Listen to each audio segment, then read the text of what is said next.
हेल' लोगोफोर, बे समाव नोंथांमोनजों मोनसे रंजानायनि बाथ्रा एबा मोनसे गोजोनथाव बाथ्रा फोरमायनो नागिरदों आरो बेजों लोगोसे माखासे बाथ्राफोर नोंथांमोनजों सरजाबफानो नागिरदों। दा बाहाय फोसावनानै होग्रोनि जे बिथां शरद बर' बिथाङा बड'लेण्ड निउस लाइभ एक्सक्लुसिभ बेयाव शेयार खालामहरदों मोनसे बाथ्रा। बे जाबाय भगतपारा बियाब बाथौ गौथुमनि सिङाव थानाय गंसे न' कसारिपारा गामिनि बाथौ थानसालियाव दुलाराय बाथौ गौथुमनि आफादगिरि डक्टर लीलाधर ब्रह्मआ बर'नि 18 जरा गुरुफोरनि सावगारिफोरखौ टाइल्स एबा सेबखांना इन्जुराव गायसननाय नुथाय आरो बेखौ दिनै बिथाङा फोसावनानै हरदों। दा बे फोसावनायनि बेलायाव नोंथांमोननो बाहाय गिबियावनो बिथां शेयार खालामहरनायनिसिम साबायखर बावहरदों आरो नैथियाव जाय बिथां आफादगिरि डक्टर लीलाधर ब्रह्म सार बिथांनि बे गेदेरथार खामानिनि थाखाय बिथांखौ साबायखर बावहरबावबाय। दा बेनो मोनसे मुगाया थाबाय थाया, दा बे हिसाबै जोंनाबो गोदान मुगा जिहेतु फैबाय। दा बे मुगायाव गासैबो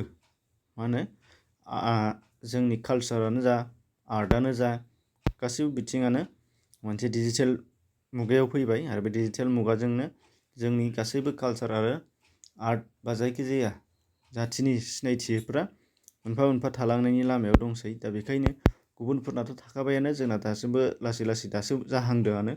दा बेखायनो नैबे मोनसे मोजां हाबायाबो जाहाथे सोरनिबा सासेनि न'आवल' एबा सोरनिबा सासे बेक्तिगत जाय फोथायारि बिथांनि आखायावल' थायालासेनो, जाय गोसो मोदोम होनानै नाजायो बिथांनि आखायावल' थायालासेनो पाब्लिकनि आखाइसिम सहैनो हानाय बायदि जाहाथे बेबादि खामानिखौ मावनानै होयो। दा बेखौ जायफोर बिथांमोना खामानि मावो बिथांमोननिसिम खावलायहरनाय जादों। अब्लासो जों साफ्रोमनिबो जोंजों लोगोसे गुबुनफोराबो बेखौ बाहायना लानाय जागोन। दा बेखायनो बेखौ मार्केटाव एभेलेबेल खालामनो हाथाव बायदियै बेखौ खामानिखौ मावहोयोबा मोजां जागोन होननानै आसा खालामदों।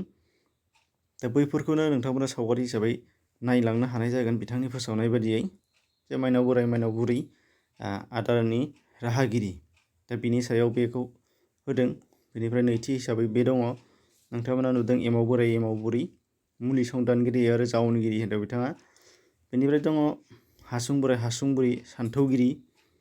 बेनिफ्राय दं रजं बोराइ रजं बुरै आइजें आइला दिहुनगिरि। बेनिफ्राय दं गंगार बोराइ गंगार बुरै राजखान्थिगिरि। हाजो बोराइ हाजो बुरै फोननि लामा संदानगिरि। जोमोन बोराइ जोमोन बुरै आसारनि बिजिरगिरि। आग्रां बोराइ आग्रां बुरै दानाय लुनाय आगर आखाइ दिहुनगिरि।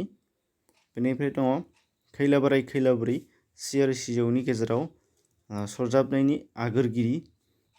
बेनिफ्राय दं सं बोराइ सं बुरै जोंलारि सान्थौगिरि। आरो दंबावो बोल्लि बोराइ बोल्लि बुरै राव थुनलाइ आरो सोलोंथाइनि रनसायगिरि होनदों। बेनिफ्राय दङ महिला बोराइ महिला बुरै जथा सोरजिगिरि आरो बुंखि महलायग्रा। बेनिफ्राय खोरिया बोराइ खोरिया बुरै खाम सोरजिगिरि। बेनिफ्राय हाफाव बोराइ हाफाव बुरै धोरोम खान्थि सुजुगिरि होनदों। आरो दंबावो इहिउ बोराइ इहिउ बुरै खेराइ आरो मोसानाय मुसुरनाय दिहुनगिरि। बेनिफ्राय दं आहाम बोराइ आहाम बुरै धोरोम खान्थिनि मोनथिना आरो मोन्थोरनि संदानगुरु।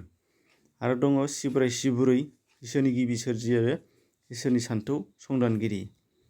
बेनिफ्राय बे मोनसे लास्ट, बिनि नामखौ मोजाङै सिनायनाय जायाखिसै।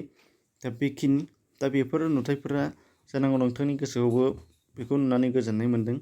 दा जोंबो मोजां मोन्दों। दा बेखायनो आसा खालामदों बेखौ साफ्रोमबो नोगोरारिफोरा जायफोरा लुबैयो बिथांमोना मोननाय बायदियै, साफ्रोमबो सिबियारिजों लोगोसे गासै बर' माहारि आरो गुबुनारिफ्राबो मोननाय बायदियै बेखौ मार्केटाव एभेलेबेल खालामनो हानाय खालामोब्ला मोजां जागौ। आरो बेखौनो जाहाथे सोरबा गोसो गुदुं बिथाङा बे खामानिखौ मावो, बेखायनो बेखौ खावलायहरनाय जादों।